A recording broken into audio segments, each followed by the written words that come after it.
Bonjour à tous, ravi de vous retrouver sur Public Sénat. À suivre ce matin, une audition qui s'est déroulée dans le cadre des travaux de la Commission des Finances le 11 avril dernier.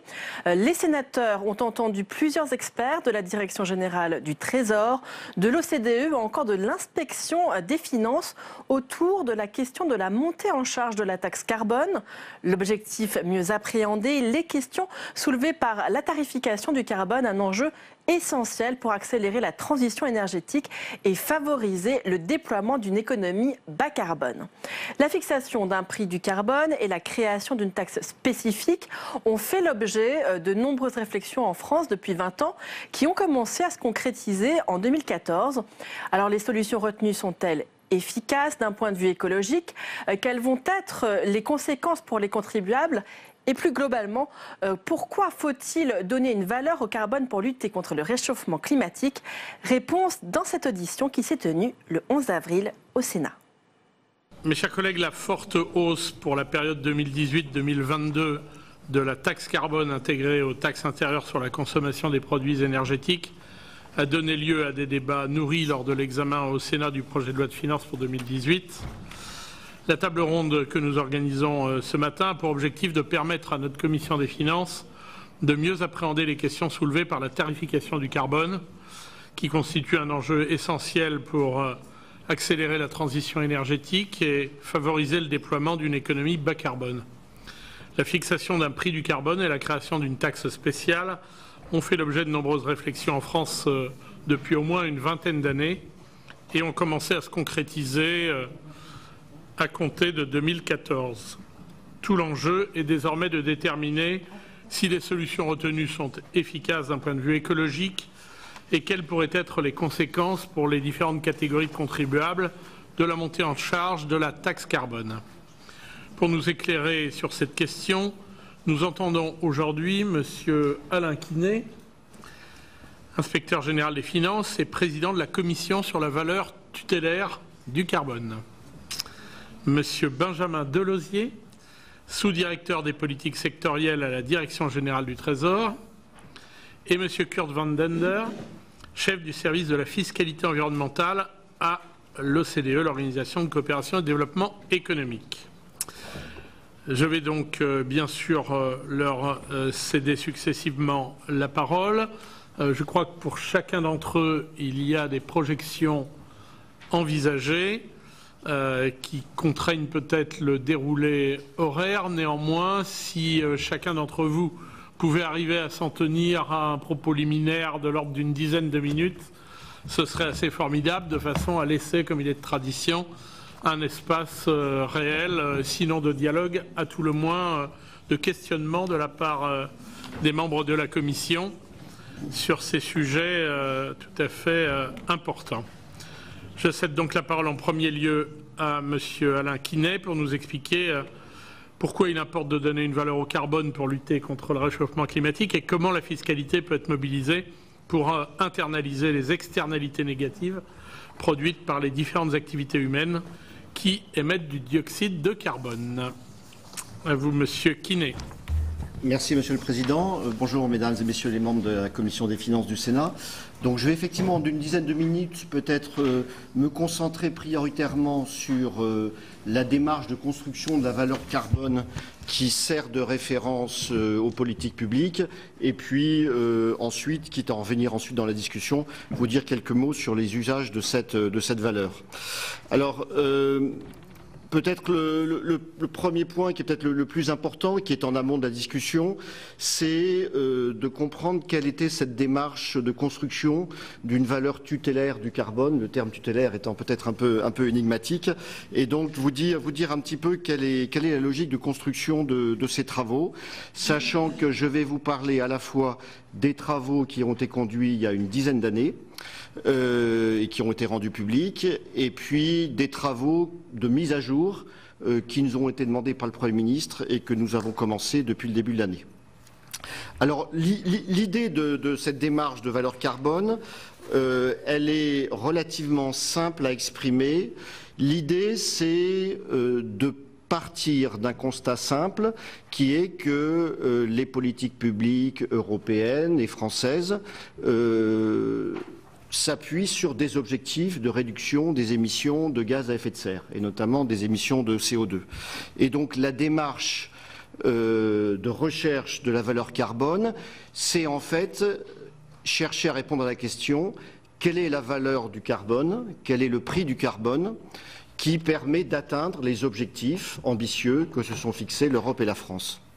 Et donc cette démarche, elle relève d'une logique économique que l'on appelle la logique coût-efficacité, c'est-à-dire qu'on recherche la solution la plus efficace pour atteindre un objectif politique donné qui est fixé au niveau européen et au niveau français. Je dis d'emblée que cette démarche est assez différente dans sa logique des démarches qui sont sous-jacentes au rapport Stern, par exemple, puisque le rapport Stern ne cherchait pas à répondre à la question quelle est la valeur du carbone dont on a besoin pour atteindre un objectif donné. Le rapport Stern cherchait plutôt à répondre à la question quel est le coût pour l'humanité de l'émission d'une tonne de CO2. Et donc, le rapport Stern était dans une démarche qu'on appelle coût-bénéfice, alors que la valeur carbone telle qu'elle est construite au niveau français, c'est une démarche coût-efficacité. Alors très concrètement, comment est-ce qu'on a procédé il y a une dizaine d'années ? On est parti d'un certain nombre de travaux qui étaient déjà disponibles, les travaux du GIEC, différents travaux économiques, et on a fait travailler de manière très spécifique des équipes de modélisation. Donc en donnant aux équipes de modélisation un mandat très simple qui est la France s'est engagée vers des objectifs de réduction des émissions. À l'époque, c'était, on va dire, le facteur 4 de réduction des émissions, et on leur a posé la question, quand vous faites tourner vos modèles, eh bien, quel est le prix du carbone qui permet d'atteindre cet objectif ? Donc on a fait tourner plusieurs modèles. Évidemment, vous l'imaginez, les modèles ont donné des résultats assez différents. D'ailleurs, le rapport s'en fait de manière transparente l'écho. Et donc, il y a eu, au-delà du travail, je dirais, un peu brut de modélisation, un travail d'échange au sein de la commission qui comprenait non seulement des experts, mais aussi des industriels, des partenaires sociaux, des représentants des ONG. Et donc, il y a eu un débat, je dirais, collégial, qui a abouti à une trajectoire qui a été adoptée de manière consensuelle, je vais dire à l'unanimité de la Commission, et qui proposait donc aux politiques publiques la chronique de valeur carbone permettant d'atteindre des objectifs de type facteur 4 à l'horizon 2050. Donc ces travaux, je pense que vous en connaissez les résultats, et notamment ils s'ancraient autour d'un chiffre qui avait l'avantage d'être rond, mais qui correspondait bien au point d'ancrage à la fois des modèles et de la discussion de ces modèles, qui était 100 € la tonne de CO2 à l'horizon 2030. Vous voyez, j'ai représenté ici de manière stylisée sur ce graphique la trajectoire de cette valeur carbone, et vous voyez qu'elle est croissante dans le temps, et on a eu beaucoup de débats autour de cette pente de la courbe. Pour être transparent avec vous, les résultats des modèles nous auraient conduit sans doute, si on les avait pris au pied de la lettre, à partir d'une valeur carbone plus haute. Là où le rapport a in fine proposé 32 après délibération collective, les résultats des modèles donnaient plutôt une valeur autour d'une quarantaine d'euros. Et donc c'est au nom, je dirais, de la gestion de la transition économique et sociale qu'il y a eu un accord collectif pour partir un peu plus bas. Et puis, le deuxième message qui ressortait de ces travaux consistait à dire qu'il faut ensuite que cette valeur soit croissante dans le temps. Alors d'abord parce qu'on part de relativement bas, et puis deuxièmement aussi parce que si on veut que cette valeur carbone pèse dans les raisonnements de long terme, et notamment dans les choix d'investissement, eh bien si on a une valeur carbone qui est plate dans le temps, ça veut dire qu'elle va être écrasée par l'actualisation. Alors que si vous avez une valeur carbone qui est croissante dans le temps, le raisonnement d'actualisation qui est sous-jacent à tout investissement conduit à ne pas écraser cette valeur dans le temps. Peut-être quelques mots pour, voilà en gros, et je suis à votre disposition pour préciser ces différents points, mais voilà en quelques mots la logique des résultats de 2008. Comme je le disais en introduction, au début de l'année, le Premier ministre m'a mandaté et a demandé, sous l'égide de France Stratégie, de mettre à jour cette trajectoire de valeur carbone, puisque depuis 10 ans, un certain nombre de paramètres ont changé. Je n'ai pas aujourd'hui de nouvelles estimations à vous proposer, puisque la Commission est en train de faire ses travaux.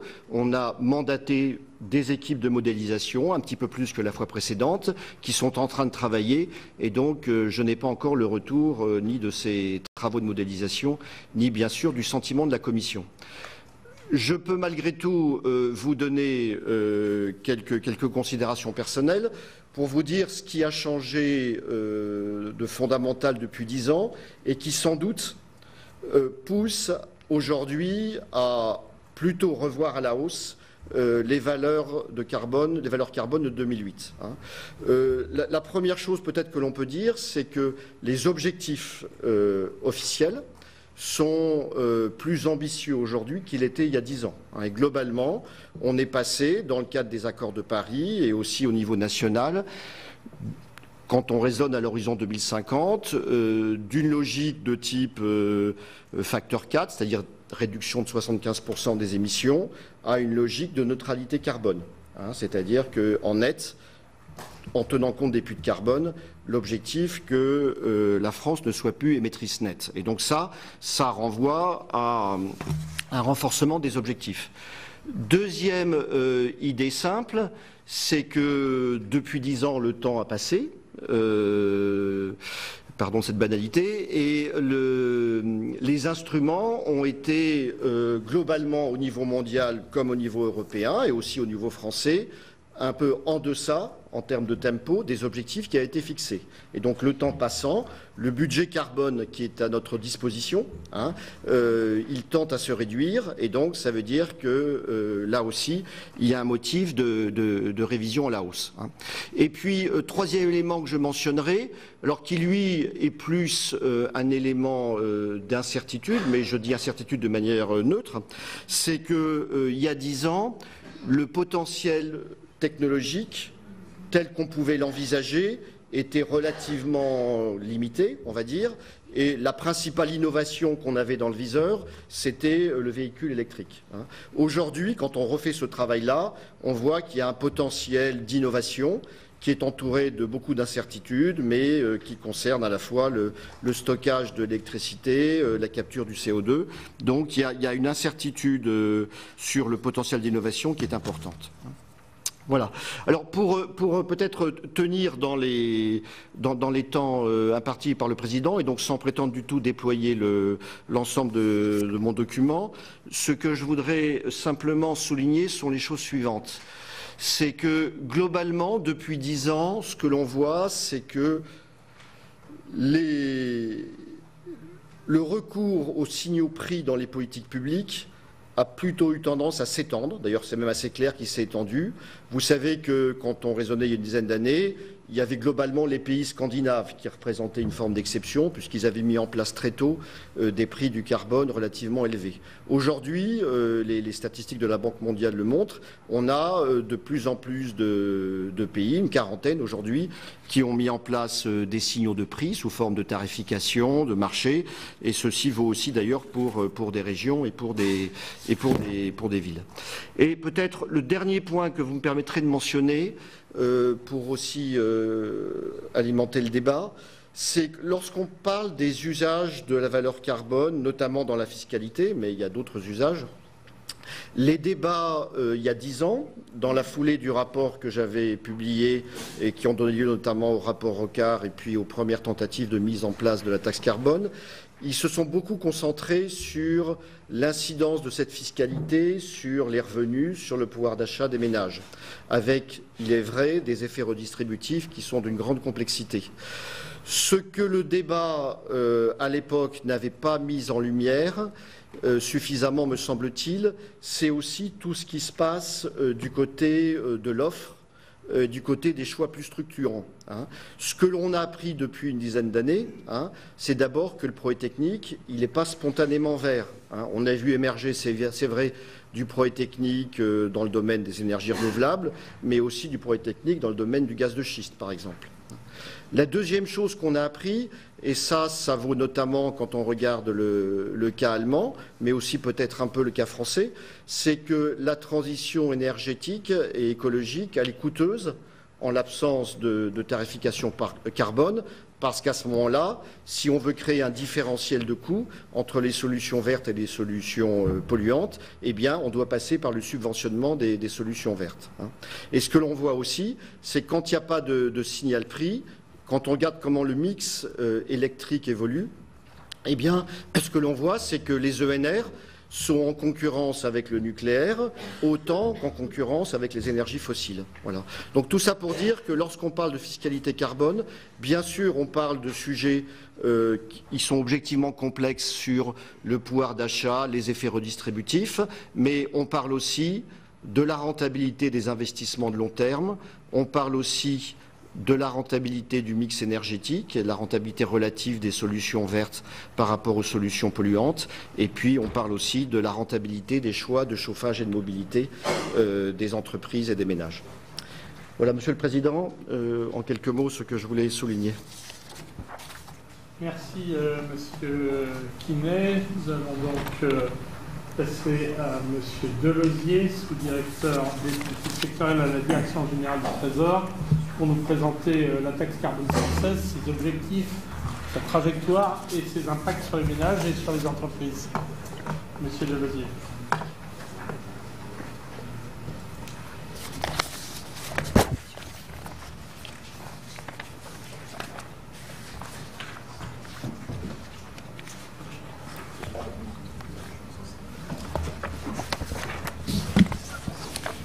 Merci.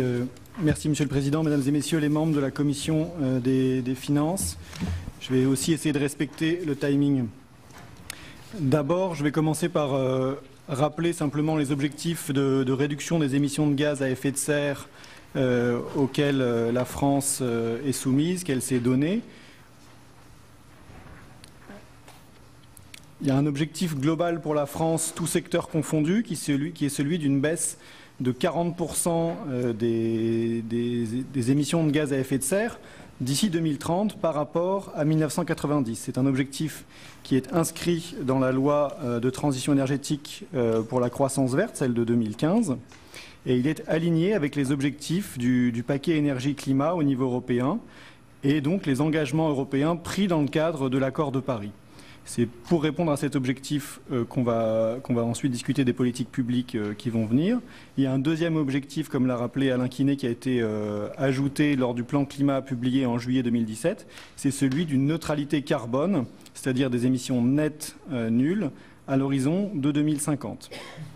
Alors pour répondre à ces deux objectifs, la France mobilise plusieurs instruments de manière conjointe, parmi lesquels un marché de quotas d'émissions européens pour les secteurs industriels et électriques. Ces secteurs représentent à peu près 45% des émissions de l'Union européenne. Donc il y a, ce marché dit ETS couvre une partie de l'économie française et de ses émissions. Et pour une autre partie, pour les autres secteurs, notamment transport et logement, la France dispose d'une taxe nationale appelée composante carbone des taxes sur la consommation énergétique qui va être l'objet de notre discussion aujourd'hui. Encore pour fixer le cadre, peut-être un mot d'introduction sous l'angle de l'analyse économique des différents instruments de politique publique qui sont, ou plutôt des principaux instruments de politique publique qui sont à notre disposition pour engager cette réduction des émissions de gaz à effet de serre. On peut distinguer trois catégories d'instruments, les normes, les subventions et puis la tarification. Les normes d'émissions, elles ont pour principal défaut, je dirais, de représenter pour les ménages et les entreprises concernées des coûts qui peuvent être très élevés et qu'on connaît mal ex ante. Nécessite par ailleurs des contrôles significatifs. Les subventions qui peuvent prendre la forme de primes ou de bonus nécessite de définir un niveau de subvention secteur par secteur, donc pas forcément facile à calibrer.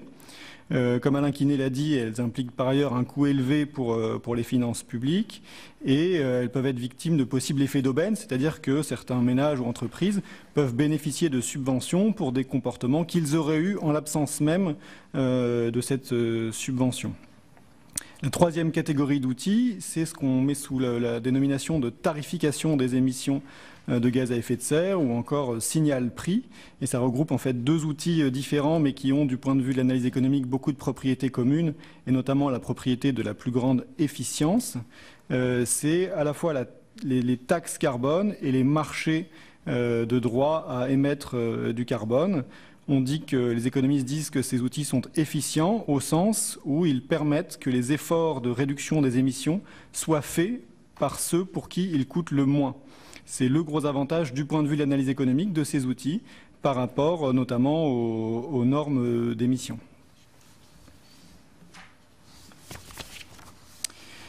Donc sur la taxe carbone dont j'ai parlé en introduction et qui est l'objet de notre discussion aujourd'hui, vous n'êtes pas sans savoir qu'une trajectoire avait été définie dans la loi de transition pour la croissance verte en 2015. Cette taxe était prévu d'atteindre un montant d'environ 64 € à l'horizon 2022 et dans la loi de finances initiale qui a été adoptée pour 2018, il y a maintenant une trajectoire de cette taxe qui est révisée à la hausse. Donc on est passé de la courbe bleue sur le graphique que vous voyez à la courbe verte, avec maintenant un point de passage en 2022 qui est prévu à 86 €. On constate évidemment sur ce graphique que ces prix pour le secteur donc dit hors ETS, c'est-à-dire notamment logement et transport, les prix que représente cette taxe sont supérieurs aux prix qu'on observe sur le marché des droits à polluer, le marché dit ETS pour le secteur industriel, et pour lequel le prix est aujourd'hui aux alentours de 13 € par tonne. Alors comme je pense que c'est ce que vous souhaitiez discuter, je vais passer à deux grilles d'analyse. L'impact que les économistes appellent comportemental de cette taxe d'une part, et ensuite l'impact distributif et les mesures d'accompagnement. Alors dans le langage économique, ce type de taxe incitative a vocation à amener à des changements de comportement, c'est-à-dire des modifications des habitudes des consommateurs, des investisseurs qui vont conduire à de moindres émissions de carbone. Le prix du carbone qui est intégré dans les taxes sur la consommation de produits carbonés va conduire les consommateurs à prendre en compte les coûts liés à leurs émissions de gaz à effet de serre, alors qu'ils ne les prendraient pas en compte spontanément en l'absence de cette taxe. C'est le cas dès lors qu'il y a des externalités, c'est une externalité. Donc ça va permettre d'orienter les comportements de consommation en conduisant à un arbitrage entre soit le maintien de la consommation d'énergie carbonée et le paiement de la taxe, soit la baisse de la consommation d'énergie carbonée. Mais ça va aussi, et Alain Quinet en a touché un mot, orienter également les comportements d'investissement. La taxe va rendre rentables des investissements qui ne le seraient pas en son absence. Et à cet égard, il semble vraiment important d'avoir une trajectoire, puisque l'investissement qu'on fait aujourd'hui, sa rentabilité dépend bien du niveau de la taxe demain. Et donc c'est bien le fait de définir demain les prix du carbone qui va changer aujourd'hui les rentabilités attendues des différents investissements. Alors quels sont les effets comportementaux de la composante carbone mise en œuvre et de son redressement ? On doit avouer qu'on n'a encore pas assez de recul temporel pour évaluer les effets comportementaux liés à cette taxe carbone, et puis qu'il y a aussi une grande diversité des situations. En revanche, je peux vous donner ce qu'on a pu trouver dans la littérature sur les changements de comportement liés à ce type de taxes ou d'évolution de prix de l'énergie. Les économistes aiment définir ces changements de comportement à travers la notion d'élasticité. Quand le prix augmente de 1%, l'élasticité nous dit de combien de pourcents la consommation d'un bien bouge. Les élasticités sont souvent négatives, c'est-à-dire quand le prix d'un bien augmente, les consommateurs en consomment moins. Et ce que la littérature nous dit sur les élasticités au prix de l'énergie, c'est qu'elle serait à court terme, dans la revue littérature que j'ai trouvée, de l'ordre de moins 0,2. C'est-à-dire quand le prix des énergies augmente de 1%, à court terme, c'est-à-dire dans l'année, ou juste dans les mois suivants, la consommation de l'énergie va diminuer de 0,2%. À long terme, elle serait plus importante, puisque à long terme, ça peut être, les comportements peuvent avoir changé du fait notamment d'investissements qui ont pu être réalisés entre-temps, de l'ordre de 0,7. Alors, un message important que je voulais souligner, c'est qu'il y a une grande hétérogénéité dans ces élasticités. Comme on le voit, c'est déjà différent à court terme et à long terme, mais c'est également différent selon les énergies. Dans la revue littérature que je citais, qui est celle de Labanderia, Labaega, Lopez, Otero, sur 1000 élasticités, 1000 élasticités à court terme et 1000 à long terme, les élasticités varient entre les énergies. Ils trouvent moins 0,13 pour l'électricité et moins 0,30 pour l'essence, et varient aussi grandement entre les différentes études recensées. Un message global ressortant étant que les comportements changent, donc plus ou moins selon les élasticités en fonction des hausses de prix, et en tout cas plus à long terme qu'à court terme. Alors le deuxième aspect important qui est essentiel dans les discussions sur cette taxe, c'est évidemment l'impact en termes de pouvoir d'achat de la hausse de la composante carbone. La hausse de la composante carbone a un impact sur le pouvoir d'achat des ménages et dont l'ampleur dépend de leur situation.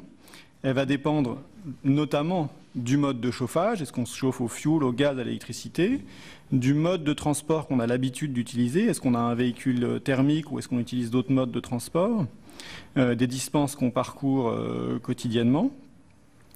Au final, l'effet de la taxe va notamment dépendre du coup de la localisation géographique, avec une question importante pour les ménages ruraux qui peuvent se retrouver naturellement dans les situations dans lesquelles ils sont plus touchés par cette hausse de taxes. La taxe pèse davantage sur les ménages aisés en valeur absolue, mais quand on regarde en part de revenus, elle touche davantage les ménages modestes. Un point important que je voulais quand même signaler, c'est que, eu égard à ce que j'ai dit en introduction sur l'efficience des différents outils, on voit ici que la taxe a des coûts sur certains acteurs. Si on utilisait d'autres outils que cette taxe pour remplir les objectifs de décarbonation de l'économie française, ça aurait vraisemblablement, du point de vue de l'analyse économique, des coûts qui pourraient être plus élevés en termes de changement de comportement, puisqu'on ne maîtriserait pas ou moins les efforts que doivent faire les différents acteurs et le coût de ces efforts. La littérature montre qu'en utilisant une partie, et je pense que Alain Quinet ou l'OCDE pourront y revenir, une partie des revenus de la taxe, ces impacts redistributifs peuvent être atténués. Et je vais citer, pour ouvrir le débat, les mesures qui ont pu être prises au moment où, en accompagnement de cette révision de la composante carbone en France. Je propose ici de distinguer trois types de mesures. Les mesures générales qui soutiennent le pouvoir d'achat. Vous n'êtes pas sans savoir qu'au moment de voter cette révision à la hausse de la composante carbone, il y a eu des mesures de baisse de la taxe d'habitation et des cotisations sociales. Il y a un sujet spécifique qui est celui évidemment des ménages modestes et donc des mesures ciblées. Il est utile de parler des mesures ciblées spécifiquement sur le pouvoir d'achat des ménages modestes qui ont été prises.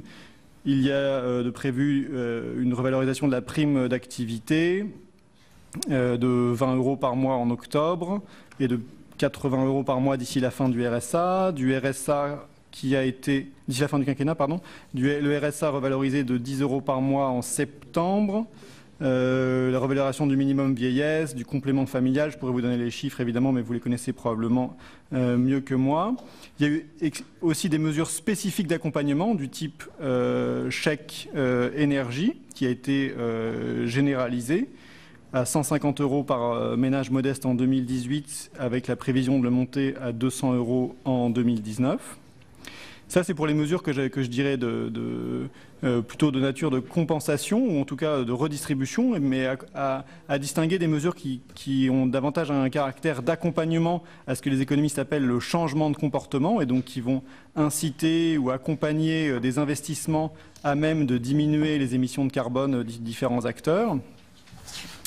Et là, je peux citer le crédit, le CITE, qui a été recentré sur les actions les plus efficaces, le renforcement des objectifs de l'ANA qui accompagne la rénovation énergétique chez les ménages modestes, avec une révision à la hausse des objectifs du nombre de logements accompagnés en 2018 à 75 000 par rapport à 52 000 en 2017. Et puis, en ce qui concerne les transports, la prime à la conversion du véhicule est renforcée pour faciliter le passage d'un vieux véhicule polluant à une voiture à faible émission. La prime existante de 1 000 € est étendue à tous les ménages et permet d'acheter des véhicules neufs ou d'occasion à faible émission, c'est-à-dire critères 0, 1 ou 2, et portée à 2 000 € pour les ménages non imposables. Et puis, pour les cas d'achat de véhicules électriques, la prime à la conversion est de 2 500 €, auquel s'ajoute le bonus dont le montant est maintenu à 6 000 €. Dans le même temps, le malus sur les véhicules les plus polluants est renforcé. Donc voilà pour une description en introduction et pour ouvrir le débat sur les mesures d'accompagnement à cette révision à la hausse de la composante carbone. Et je laisse ma parole, j'espère ne pas avoir trop débordé. Nous avons 9 inscrits pour différentes questions. Nous allons débuter avec Jean-François Rapin, puis Claude Raynal. Oui, merci Monsieur le Président. Bon, les questions du rapporteur général et du rapporteur spécial ont déjà participé à une partie des réponses, mais je voudrais ajouter 2 éléments, et poser 2 questions. La première concerne en fait sur la trajectoire financière. Je ne comprends pas très bien comment on intègre la dimension innovation dont vous avez parlé tout à l'heure. Vous avez rebondi sur la question de la dimension innovation.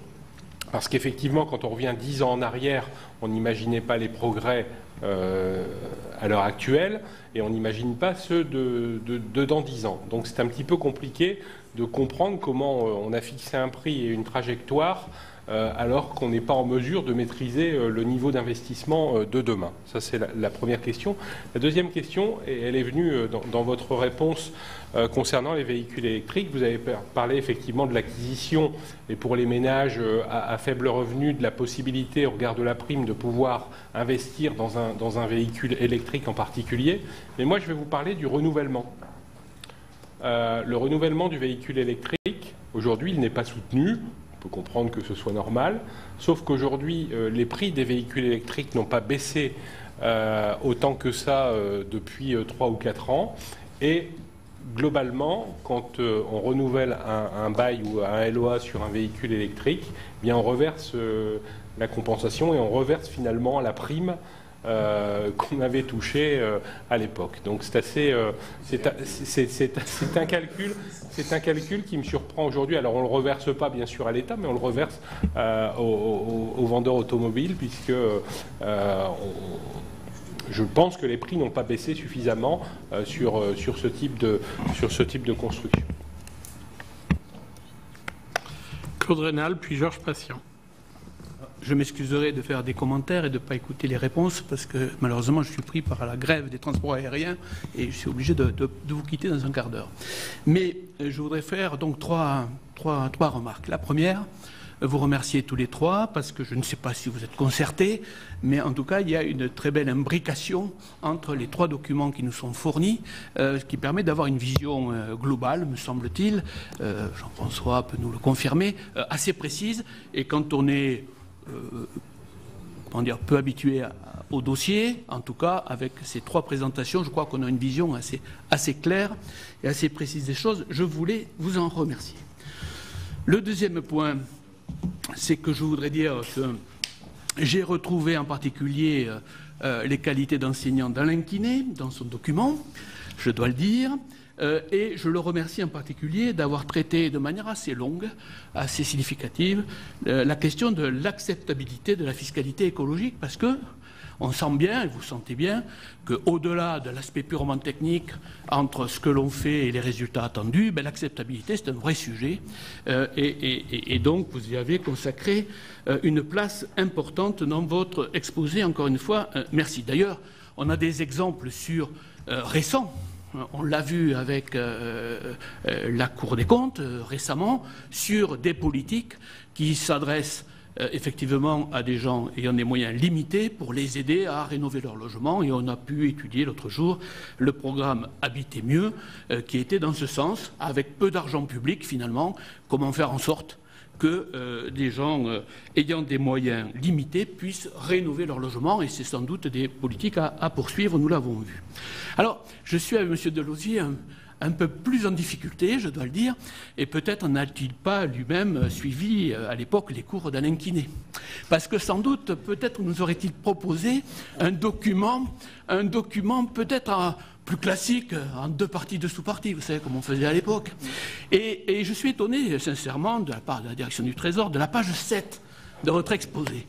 Je voudrais vous le dire, je suis étonné que vous nous parlez des mesures d'accompagnement de la hausse de la composante carbone en France en parlant de mesures générales qui soutiennent le pouvoir d'achat, taxe d'habitation, baisse des cotisations sociales. On s'éloigne vraiment du sujet. Prime d'activité, RSA, minimum vieillesse, etc. Moi, si vous aviez fait moi, j'aurais fait comme ça, vous voyez. Je vous l'indique pour que vous corrigiez peut-être votre pauvre.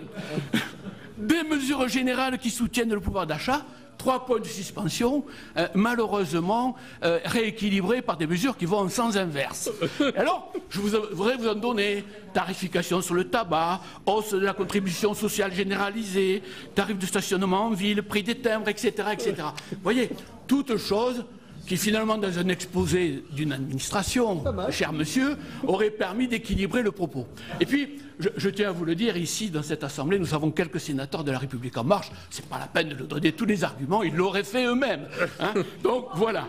Donc, simplement sur ce point, je pense qu'il faut être prudent. Et je vous rappelle d'ailleurs que sur l'ensemble des mesures énergétiques et sur l'ensemble des mesures, un certain nombre d'économistes, très nombreux, disent qu'on est plutôt sur une perte de pouvoir d'achat prévue en 2018. Donc vous voyez que bon, il faut être quand même, il faut être équilibré, me semble-t-il, dans le propos, mais je suis sûr que c'était votre objectif, même si ça ne se traduit pas exactement dans votre document. Voilà les 3 remarques, en m'excusant encore de ne pas écouter vos réponses, mais je les lirai, si vous m'y répondez, dans le compte-rendu qui sera fait. Merci.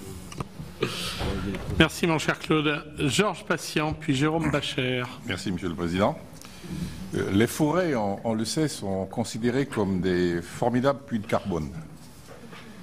La forêt amazonienne de Guyane, plus de 8 millions d'hectares, séquestrait à elle seule plus de 15 millions de tonnes de CO2 par an, soit 20% de l'Observatoire national de CO2.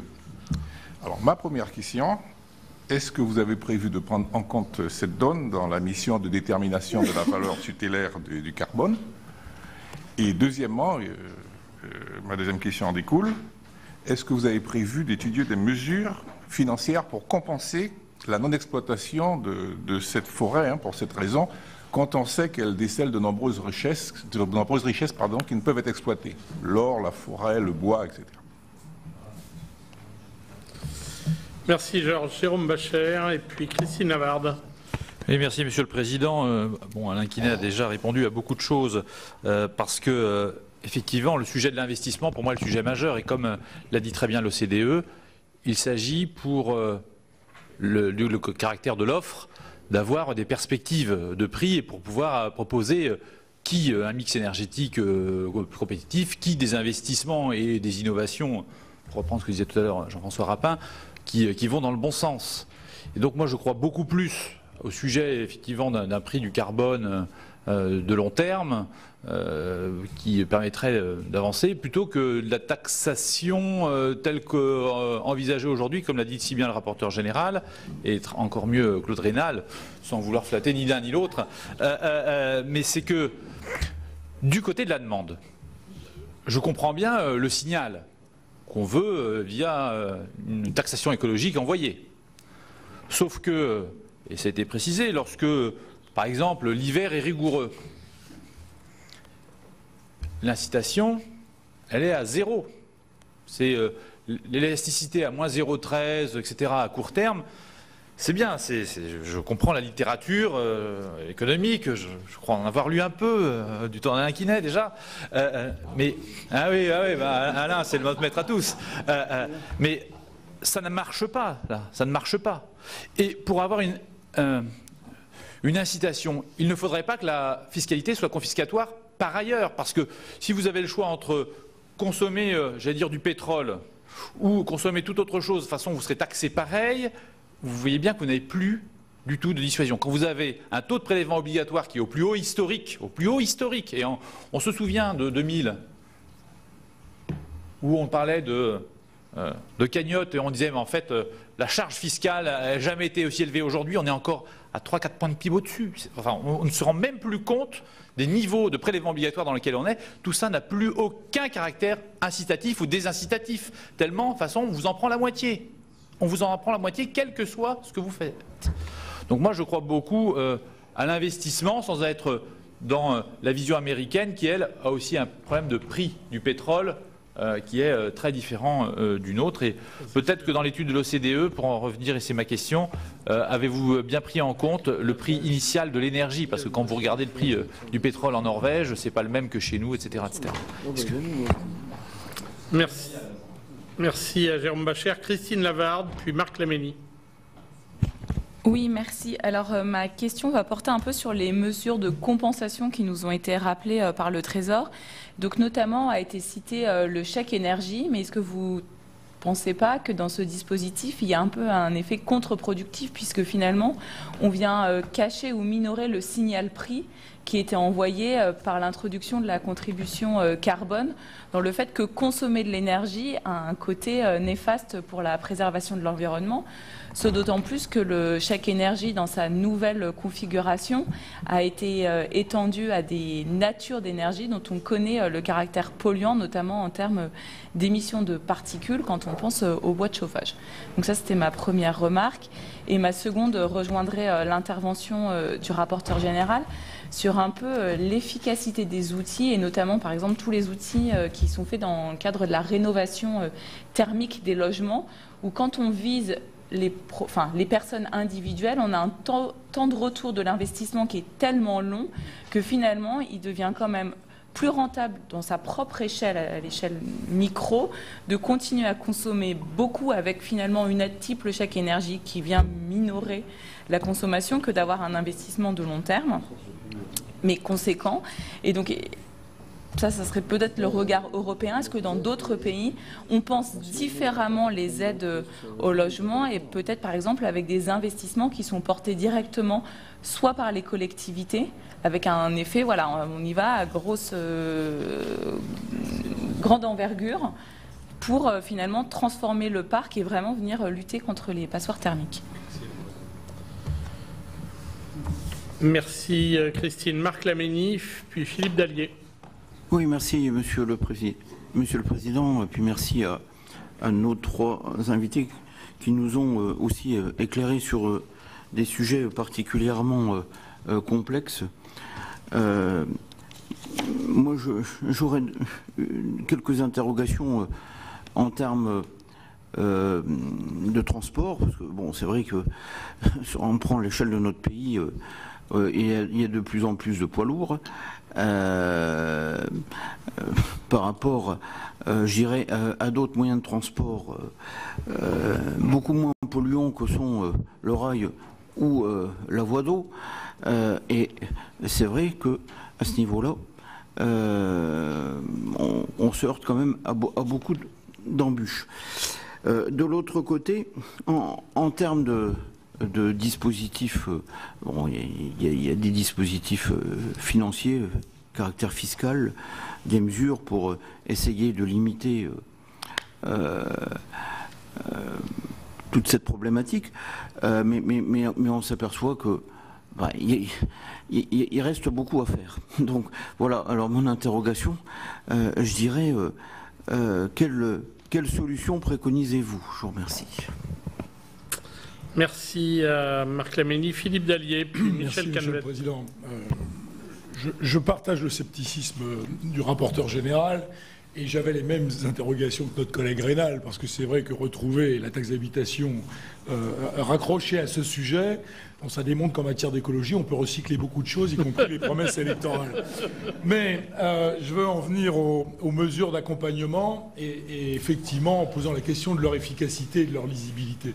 Alors, Christine Lavarde a parlé du chèque énergie, mais c'est vrai que pour les plus modestes, comment effectivement les aider pour compenser l'augmentation des coûts. Mais il y a le reste. Le CITE, ça coûte cher. La Cour nous a déjà dit qu'il y a effectivement un effet d'aubaine pour ceux qui auraient les moyens de faire les travaux et qui bénéficient effectivement du crédit d'impôt. Alors on parle de transformer en prime. Alors effectivement, c'est une manière de cibler effectivement les bénéficiaires. Le programme Habiter mieux. Alors effectivement, on en a parlé la semaine dernière. La Cour a effectivement qualifié d'encourageant le dispositif. Je rappelle quand même que le budget de l'ANA était assis en partie sur les quotas carbone et que ça a posé bien des difficultés à l'ANA avec la volatilité des prix, et ça a même quasiment planté l'ANA en 2014-2015, qui était plus capable de monter les dossiers. Donc ce sont aussi des dossiers qui sont d'une grande complexité. Les certificats d'économie d'énergie. Écoutez, quand j'étais encore maire, on a essayé de pratiquer ce truc-là. C'était épouvantable. Alors, on lance un appel d'offres pour trouver une société qui vous les rachète, elle s'engage à vous donner un prix. Le jour où vous présentez les certificats, elle nous dit qu'elle est plus capable d'assumer le prix. Enfin, voilà, tout ça. Et puis en plus, que ça représente en montant, c'est très faible. Donc tout ça est, j'allais dire, relativement complexe, et est-ce que c'est vraiment efficace? Honnêtement, je me pose la question. Il y a peut-être que le bonus-malus pour les véhicules, où là les choses sont très claires. Au moment où vous achetez le véhicule, vous savez ce que ça vous coûte si vous avez si vous payez le malus et vous empochez le bonus. Effectivement, vous faites un choix différent. Donc, est-ce qu'il ne faudrait pas d'abord repenser globalement tout cela pour essayer effectivement de rendre tout cela plus lisible et plus efficace? Et enfin, une question sur les collectivités territoriales, et je pense que peut-être que la Commission des finances pourrait en faire un sujet. Moi, je suis persuadé que les objectifs qu'on a assignés aux collectivités locales, objectifs 2030, mais ils ne seront pas tenus. Et qu'on va se retrouver dans le même cas de figure que sur la loi de 2005 sur le handicap.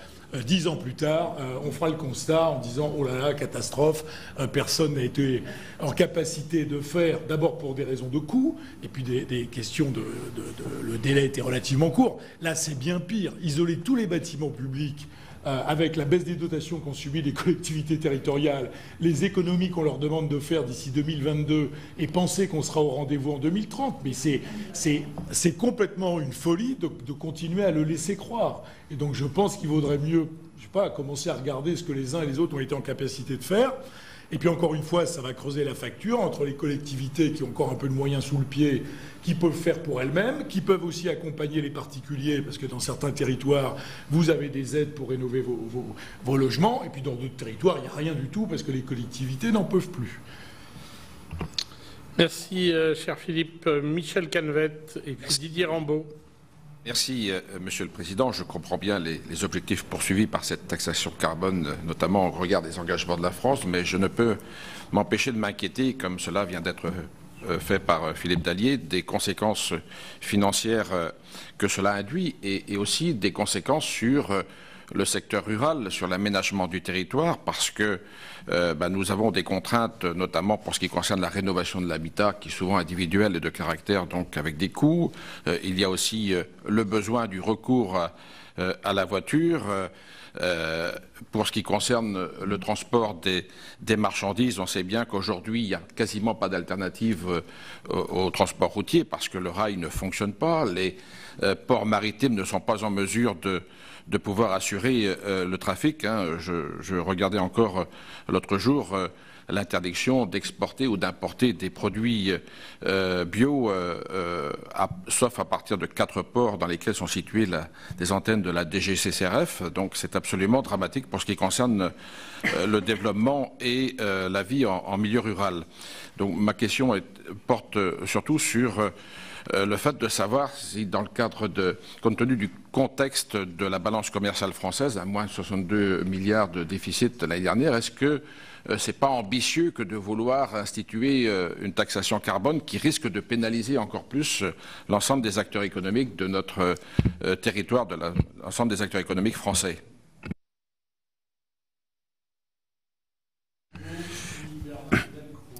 Merci. On a cité ce matin à 2 ou 3 reprises la Suède.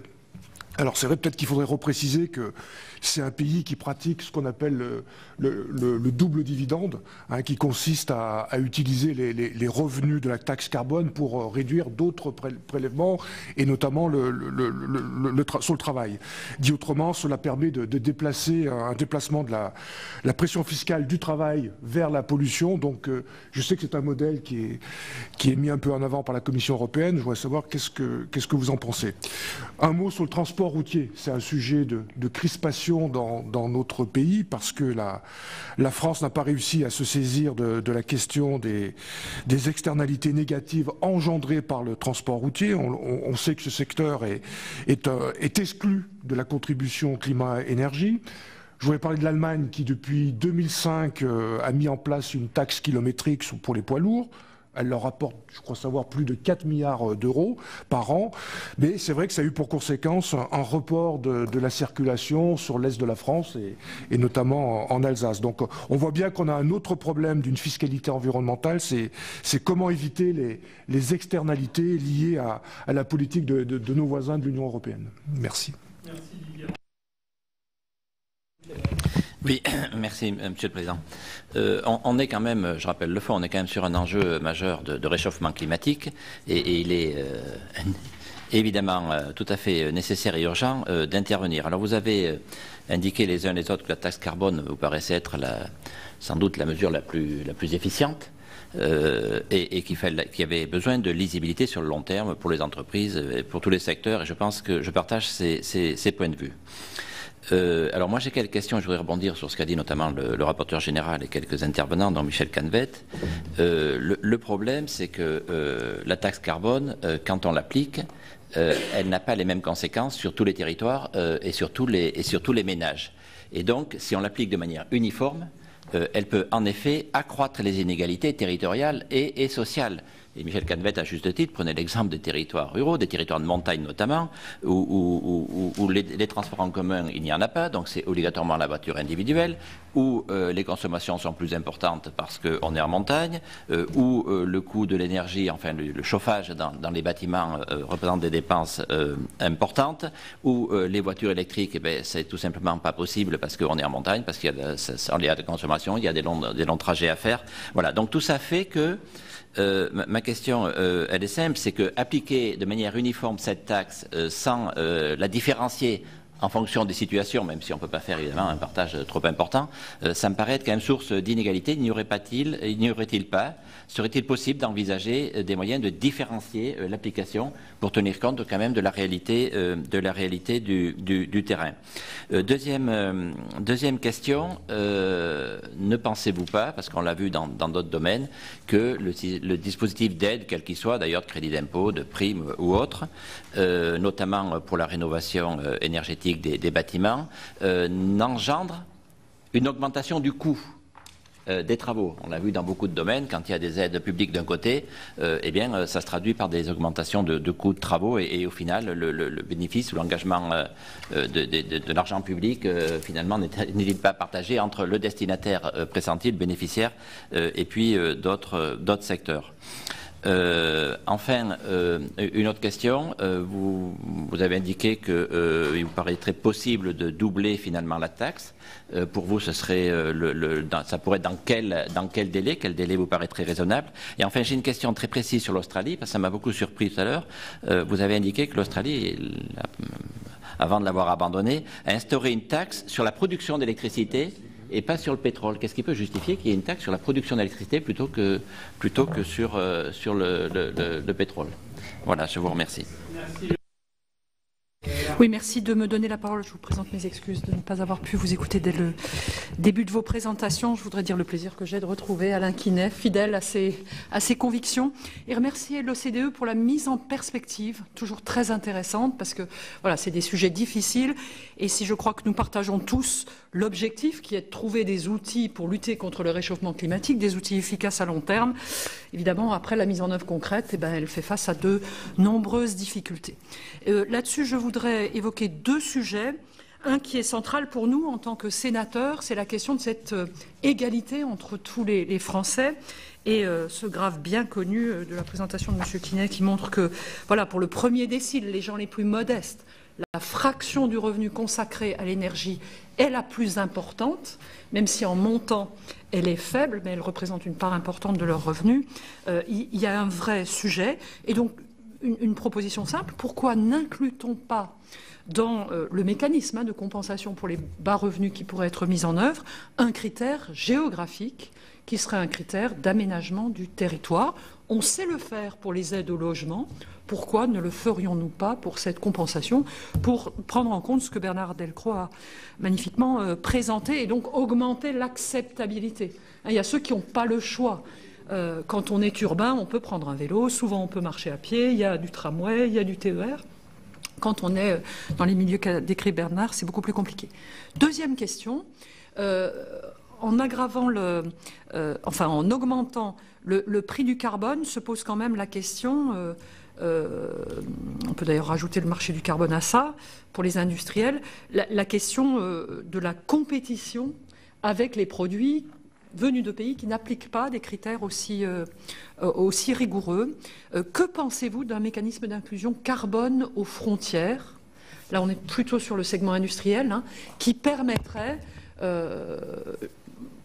J'avais fait des travaux, mais ils commençaient à être anciens, mais il semblait être OMC compatible dès lors qu'on avait comme référentiel des technologies propres et que cette fiscalité était appliquée en interne. Sûrement que la bonne échelle serait à ce moment-là l'Union européenne. Donc quel est votre avis sur un tel mécanisme aux frontières? Je vous remercie.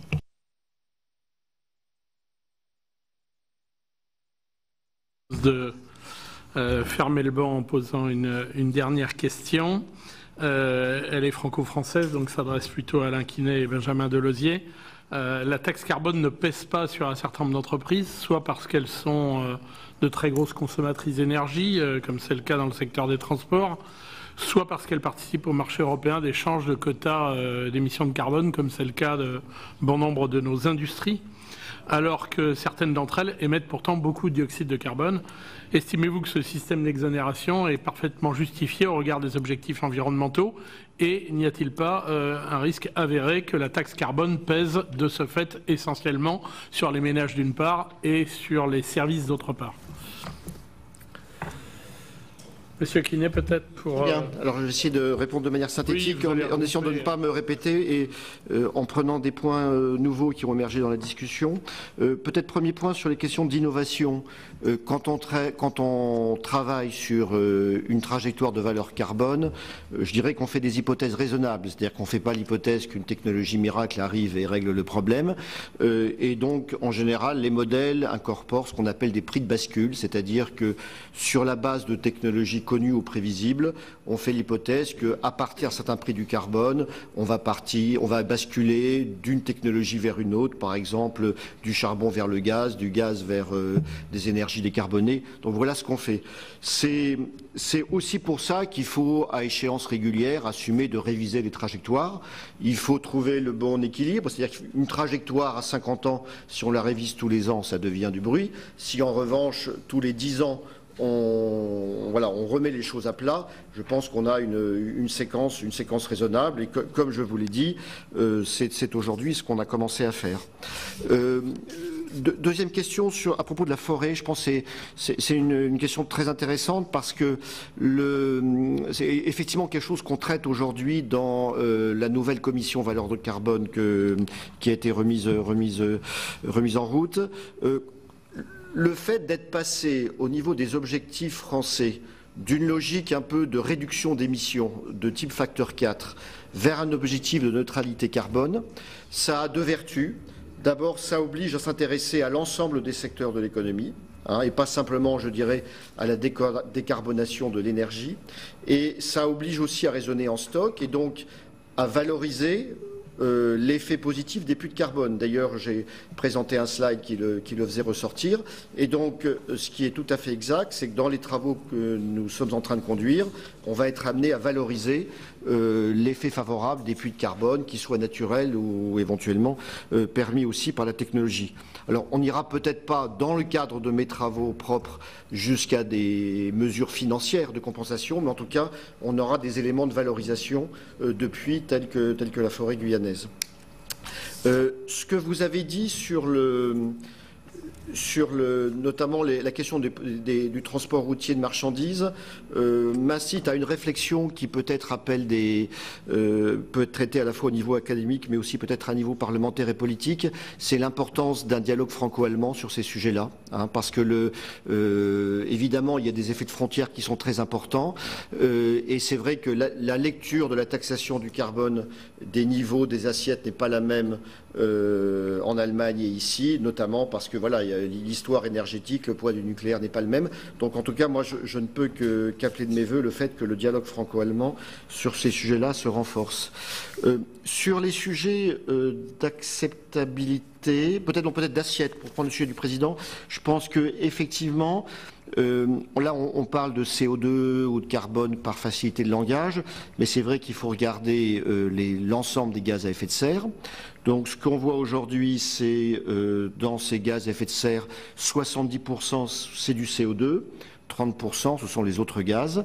Donc, aujourd'hui, en fait, dans le champ du CO2, on va dire que les 3/4 des émissions de CO2 sont couvertes par des mécanismes de prix ou de marché, et donc il y a bien une assiette d'un quart qui n'est pas couverte, et pour les autres gaz à effet de serre, c'est-à-dire 30%, il y a très peu de fiscalité, hein. Et donc c'est vrai que plus les objectifs de neutralité carbone se renforçant et les taux ayant vocation à monter, la réflexion sur l'élargissement des assiettes est effectivement un enjeu important des années à venir.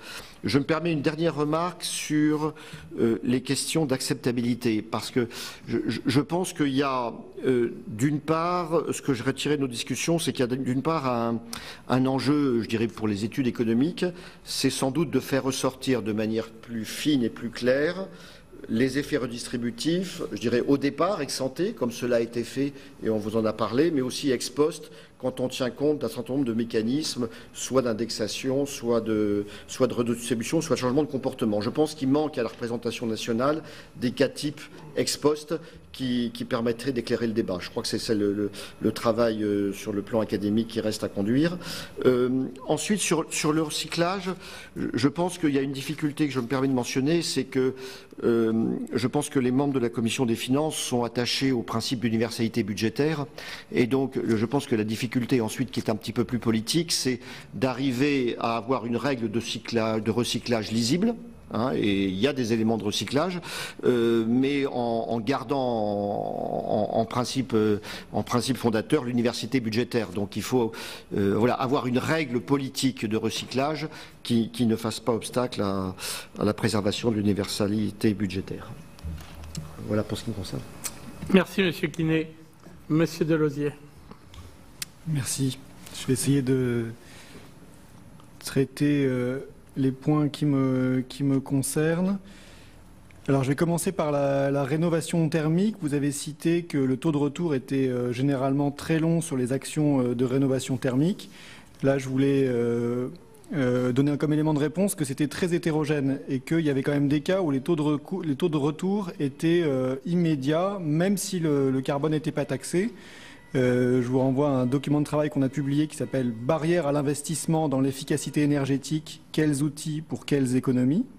dans lequel on montre qu'effectivement certaines actions mettent un temps extrêmement long à être rentables, et parfois même quand le carbone est taxé dans les simulations à un niveau élevé, alors que dans d'autres cas, ça peut être rentable très rapidement, et même pour l'ensemble des ménages. C'est le cas dans ce qu'on trouvait dans cette étude sur les robinets thermostatiques ou les programmateurs dans les maisons individuelles, qui sont des dépenses qui semblaient, d'après l'étude, rentables assez rapidement et quasi systématiquement. a été mentionnée la question de l'évaluation de l'efficacité des différents dispositifs d'accompagnement à l'investissement, et notamment du CITE dont le coût a été souligné. Je rappelle que le coût du CITE a fortement diminué à l'occasion de la loi de finances initiale de 2018, puisqu'il a été recentré sur les actions présumées les plus efficaces. Évidemment, je partage complètement la nécessité d'évaluer autant que possible l'ensemble de ces dispositifs pour en mesurer l'efficacité. Un élément important dans l'évaluation étant le coût d'abattement du carbone, c'est-à-dire combien ça coûte en euros pour un dispositif de réussir à enlever 1 tonne de carbone. La France a émis une obligation verte, une OAT verte, et dans le cadre de cette OAT verte, un comité d'évaluation a été mis en place pour montrer aux investisseurs qu'on évalue de façon relativement indépendante l'efficacité des dépenses vertes qu'ils viennent financer en prenant ces obligations vertes.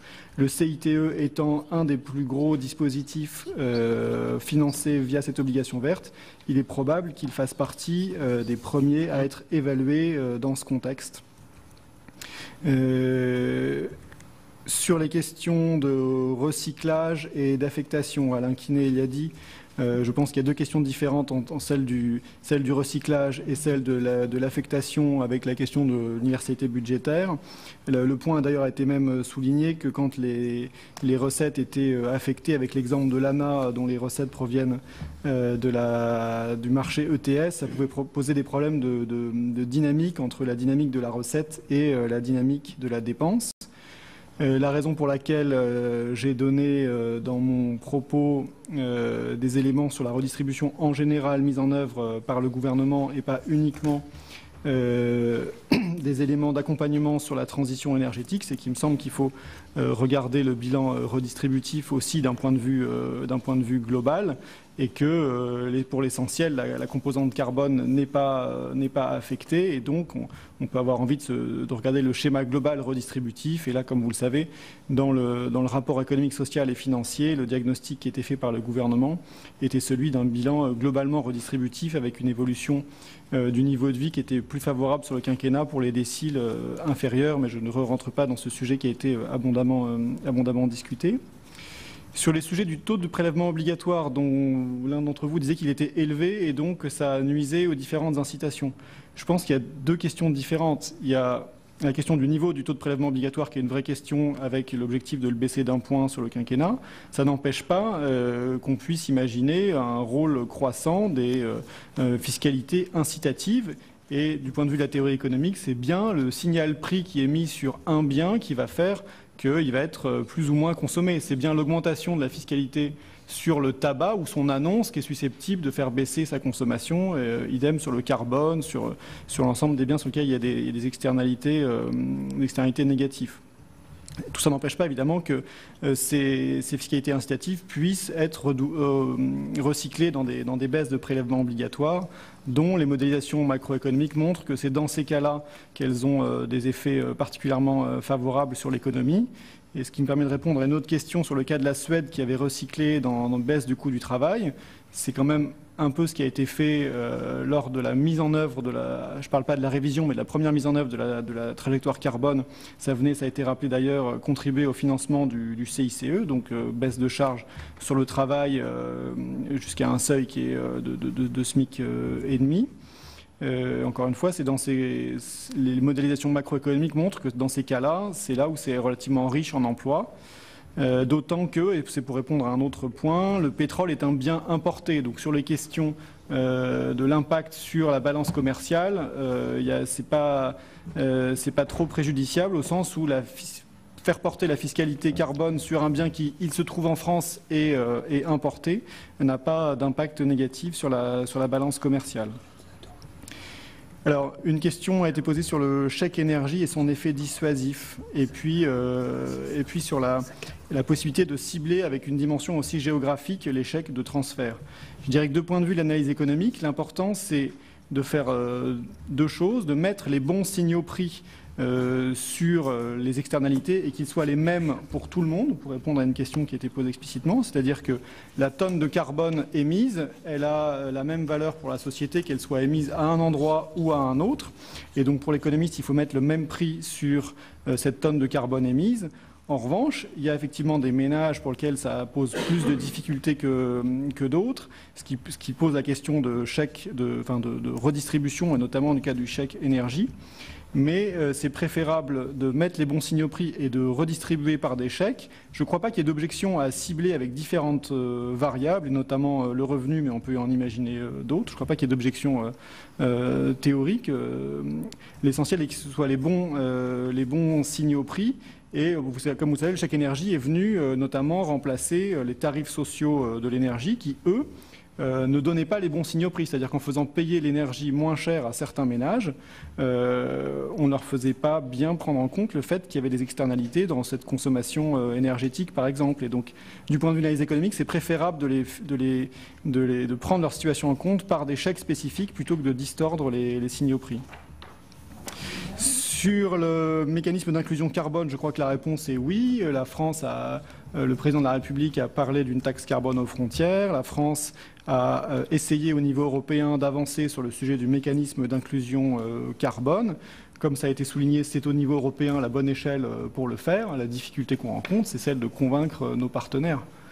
C'est ça la difficulté qu'on rencontre, mais sur le fond, c'est bien une solution qui est portée au niveau français. Encore une fois, avec difficulté à convaincre nos partenaires. Surtout dans le contexte actuel des difficultés de négociation commerciale que vous connaissez avec les États-Unis et la Chine. Enfin, une question a été posée sur les entreprises qui ne sont pas soumises à la composante carbone. Je crois qu'il y a deux cas principaux. Il y a le cas des entreprises qui se trouvent soumises par ailleurs au quota carbone et donc au marché ETS. Ça semble légitime d'un point de vue économique que dans la mesure où elles sont soumises au quota ETS, elles ne soient pas soumises à la taxe carbone, avec une question qui est posée et qu'on n'a pas discutée mais qu'on aurait pu discuter, qui est celle de la différence entre le prix sur le marché ETS qui est aujourd'hui à 13 € et celui de la composante carbone qui est à des niveaux bien plus élevés. Ce qui pose notamment la question de prix plancher sur le marché ETS ou de l'impact de la réforme passée pour en faire monter le prix. Et puis il y a un deuxième gros cas qui a été cité par ailleurs, qui est celui des poids lourds. Sur les poids lourds, on peut répondre à cette question en se posant la question de la tarification optimale des poids lourds. La théorie économique nous dit qu'on a envie de taxer la circulation sur une infrastructure au moins au coût marginal social exercé par ceux qui y circulent. Les estimations faites par le CGDD et par nous-mêmes montrent que pour les poids lourds, quand ils circulent sur les autoroutes concédées, donc les autoroutes à péage, du fait de ce péage et du fait de la fiscalité qu'ils payent, ils couvrent déjà leur coût marginal social. Donc il n'y a pas d'insuffisance de la fiscalité poids lourd avérée dans ce cas-là.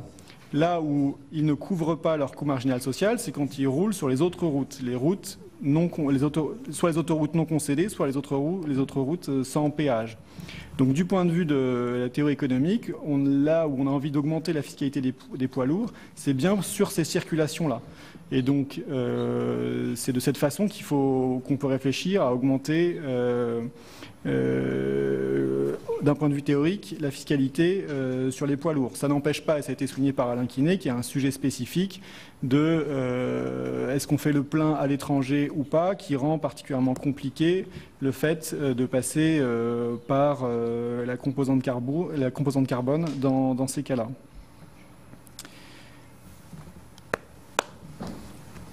Je crois avoir répondu aux questions qui me concernaient.